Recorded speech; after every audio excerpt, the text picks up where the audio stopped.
మనకి రేపు ఫిబ్రవరి నుంచి T20 వరల్డ్ కప్ జరగబోతుంది కదా.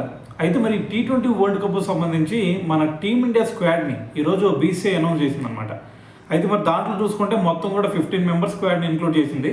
మరి ఆ 15 మెంబర్స్ ఎవరు భయ్యా అనే దాని గురించి మాట్లాడే ముందు మీ అందరికి ఒక అప్డేట్ తెలియాలి. ఏంటది అంటే మనకి అటువైపు ఓడీ క్రికెట్కి అదేవిధంగా టెస్ట్ క్రికెట్కి మనకి కెప్టెన్గా ఉంది శుభ్మన్ గిల్లే కదా. అయితే మరి దీంతోపాటు సౌత్ ఆఫ్రికా మీద చూసుకుంటే అతనికి ఛాన్స్ ఇచ్చేసి T20లో కూడా తీసుకున్నారు. అయినా సరే అతని పర్ఫార్మెన్స్ ఏ విధంగా ఉంది, చాలా దారుణంగా ఉంది. అందుకని చెప్పేసి రేపు T20 వరల్డ్ కప్కి శుభ్మన్ గిల్ని అయితే మరి సెలెక్ట్ చేయలేదన్నమాట. సో మరి ప్రస్తుతానికి మరి T20 వరల్డ్ కప్కి మరి వైస్ కెప్టెన్ ఎవరు భయ్యా అంటే అక్షర్ పటేల్ని కొత్తగా వైస్ కెప్టెన్గా అయితే నియమించారు. అయితే మరి ఫస్ట్ ఈ 15 మెంబర్స్ స్క్వాడ్ ఎవరు అనే దాని గురించి క్లియర్గా మాట్లాడదాం. సో మరి ఈ స్క్వాడ్లో చూసుకుంటే మనకి ఓపెనింగ్ పేర్లో అభిషేక్ శర్మ, సంజు శాంసన్ వీళ్ళిద్దరు ఉన్నారనమాట. సో దాని తర్వాత వీళ్ళిద్దరిలో ఎవరికైనా సరే ఇంజూర్ అయితే ఇషాన్ కిషన్ మరి వాళ్ళని రీప్లేస్ చేస్తాడు. సో దాని తర్వాత మరి నెంబర్ 3 పొజిషన్లో వచ్చేసరికి సూర్యకుమార్ యాదవ్, నెంబర్ 4 పొజిషన్లో వచ్చేసరికి మనకి తిలక్ వర్మ.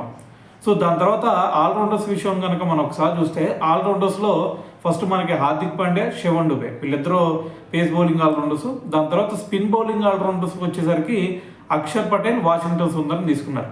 సో దాని తర్వాత ప్యూర్ బ్యాట్స్మెన్కి వచ్చేసరికి రింకు సింగ్ని కూడా సెలెక్ట్ చేయడం జరిగింది. అయితే దాని తర్వాత ప్యూర్ బౌలర్ స్పిన్ బౌలర్లు ఎవరన్నా ఉన్నారా భయ్య అంటే కుల్దీప్ యాదవ్ను సెలెక్ట్ చేశారు. దాని తర్వాత వరుణ్ చక్రవర్తి ఎక్సలెంట్గా ఉంది స్పిన్ అటాక్. సో దాని తర్వాత పేస్ బౌలర్లోకి వచ్చేసరికి మొత్తం 3 పేసర్లను సెలెక్ట్ చేశారనమాట. ఇటువైపు హర్షదీప్ సింగ్, హర్షిత్ రాణా, బుమ్రా. సో మొత్తం కూడా మన స్క్వాడ్ చూసుకుంటే 15 మెంబర్స్ స్క్వాడ్ అయితే ఇదనమాట. అయితే మరి ఇక్కడ కొంతమంది ప్లేయర్స్ని ఇంక్లూడ్ చేయకపోవడం అనేది, ఎందుకంటే మనకి 15 మెంబర్స్ స్క్వాడే కాబట్టి ఉండేది.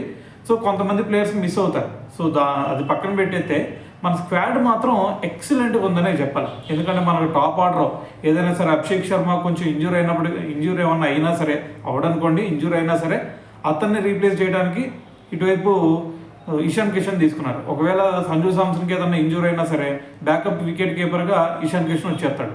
సో సెట్ అయిపోయింది. అయితే మరి ఇషాన్ కిషన్ ఎందుకు తీసుకున్నారు భయ్ అంటే ఒకటే రీజన్. ఒక్కసారి సయ్యద్ ముస్తక్ అలీ ట్రోఫీ చూడండి, విధ్వంసం క్రియేట్ చేస్తున్నాడు, సెంచురీ మీద సెంచురీ కొడుతూ ఉన్నాడు. అందుకని చెప్పేసి ఇషాన్ కిషన్ కూడా ఛాన్స్ ఇచ్చారనమాట. సో ఇంకో పక్కన చూస్తేనేమో ఇటువైపు డూబే, దాని తర్వాత హార్దిక్ పాండ్యా. సో వీళ్ళిద్దరూ మిడిల్లో విధ్వంసం క్రియేట్ చేసినా సరే పైన తిలక్ వర్మ, సూర్యకుమార్ యాదవ్ వీళ్ళిద్దరు చూసుకుంటారు. సో మన టీం మొత్తం చూస్తే ఇటువైపు బౌలింగ్లో చూసుకున్నా సరే బుమ్రా, దాని తర్వాత హర్షదీప్ సింగ్ వీళ్ళిద్దరు స్పెల్ మంచిగానే ఉంటుంది. దాని తర్వాత వచ్చేసరికి హార్దిక్ పాండ్యా వాళ్ళకి కొంచెం సపోర్ట్ చేసిన స్పిన్ అటాక్లో వచ్చేసరికి కుల్దీప్ యాదవ్ ఆర్ మనకి వరుణ్ చక్రవర్తి ఉన్నాడు కదా, సెట్ అయిపోతారు. సో వాళ్ళకు తోడు మరి అక్షర్ పటేల్ కూడా ఉంటాడు కాబట్టి సో స్క్వాడ్ మొత్తం చూస్తే ఎక్సలెంట్గానే కనిపిస్తూ ఉంది.